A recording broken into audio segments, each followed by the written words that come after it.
दोस्तों, हमारे नसीब में जो नहीं होता है वह पास रहकर भी नहीं मिलता है, और जो नसीब में होता है वह दूर जाकर भी हमारे पास ही आ जाता है।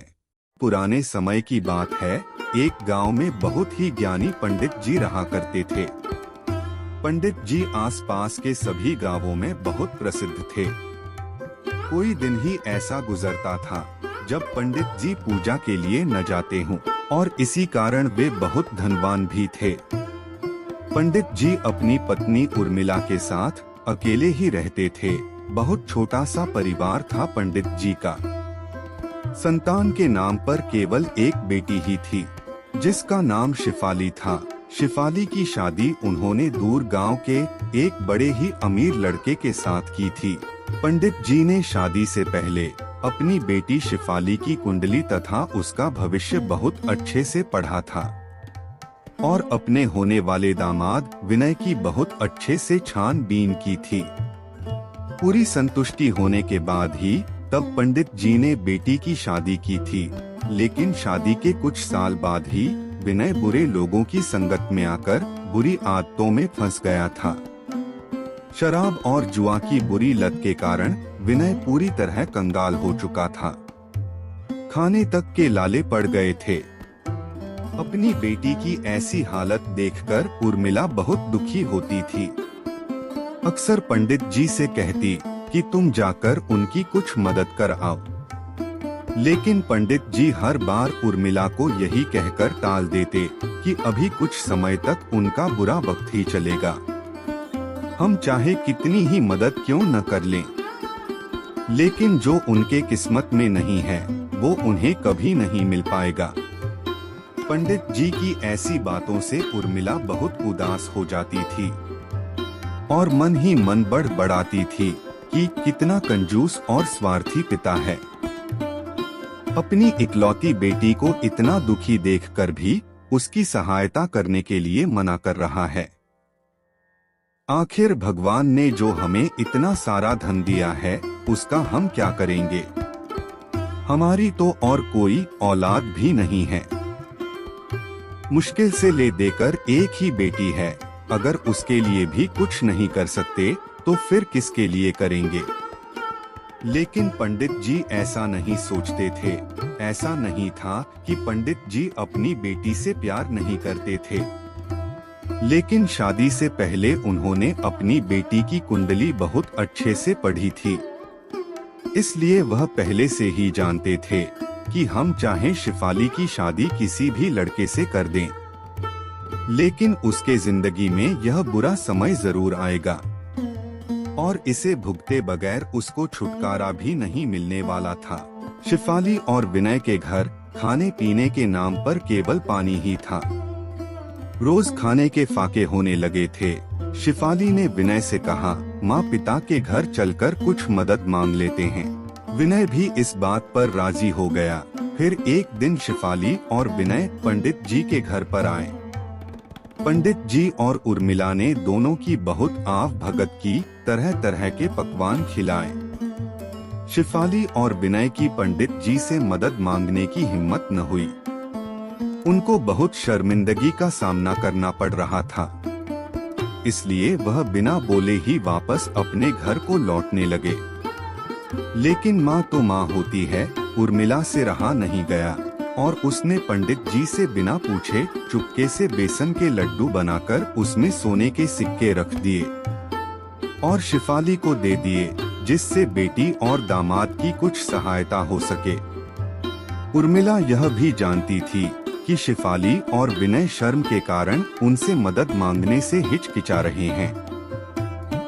इसलिए उर्मिला ने बेटी और दामाद को भी लड्डुओं में छिपे सिक्कों के बारे में कुछ भी नहीं बताया। सोचा जब वो लोग घर पर जाकर लड्डू खाएंगे तो उन्हें उसमें सोने के सिक्के मिल जाएंगे।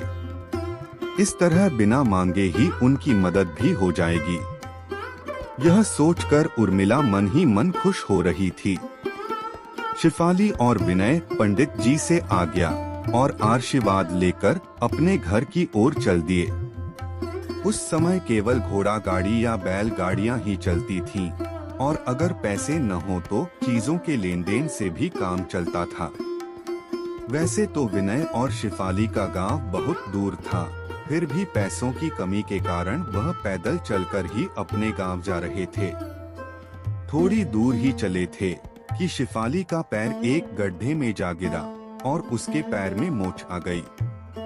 अब शिफाली का पैदल चलना बहुत मुश्किल हो गया था। विनय ने जब देखा कि शिफाली अब चलने में बिल्कुल ही असमर्थ है, तो उसने एक बैलगाड़ी अपने घर तक किराए पर ले ली।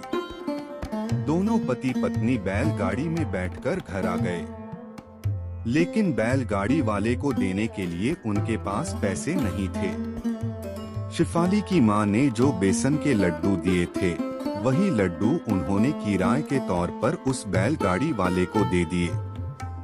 बैलगाड़ी वाला लड्डू लेकर वहाँ से चला गया। रास्ते में जाते हुए उसे एक हलवाई की दुकान दिखी। उसने सोचा, मेरा परिवार बड़ा है, थोड़े से लड्डुओं से मेरे घर वालों का कुछ नहीं होगा।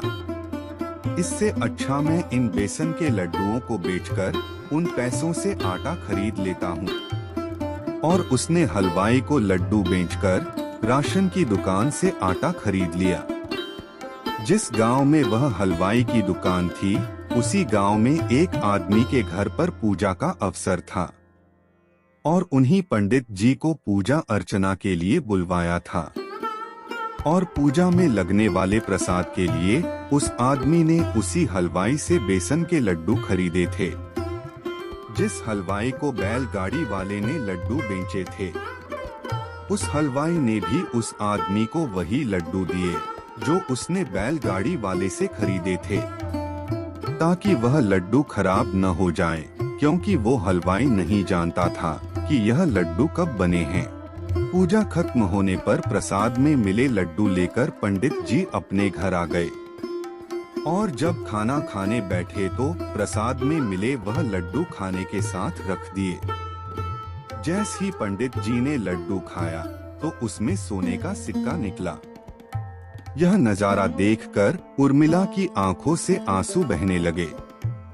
पंडित ने जब उर्मिला से रोने का कारण पूछा तो उर्मिला ने पंडित जी को सारी बात बता दी और पंडित जी से माफी मांगने लगी, क्योंकि उसने पंडित जी की बातों पर विश्वास नहीं किया था।